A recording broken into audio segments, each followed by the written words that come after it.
everyone, so how do you translate language on WhatsApp keyboard on an Android phone? I will tell you.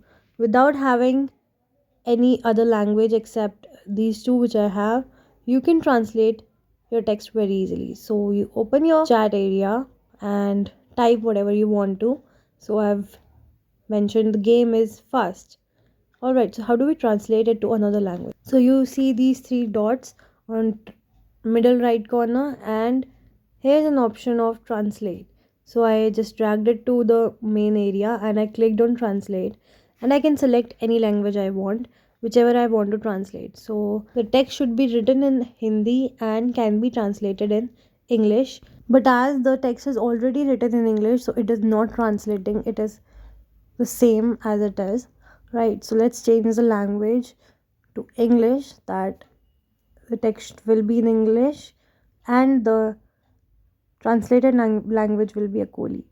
So we can have many options of languages here, whichever you want. So let's select this one, and so I just typed in the lower area, how are you?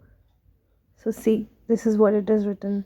Where we are typing the text to be translated will be the lower area below the language is mentioned, right?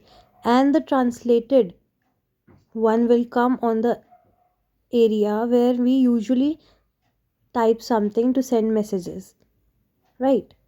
And the middle option, these two arrow opposite to each other, will switch the languages. Now I'm going to type something in Hindi and let's translate it in English language. The left language, which is should be the text, right, is the Hindi, right? You can change it in any language, but right now we were mentioning something in Hindi, and we will be translating it to the language that is written on the right hand side, English, right? So we can switch it by clicking on the middle option, the two arrows, and that's how we do it. See you in the next video. Ta-da!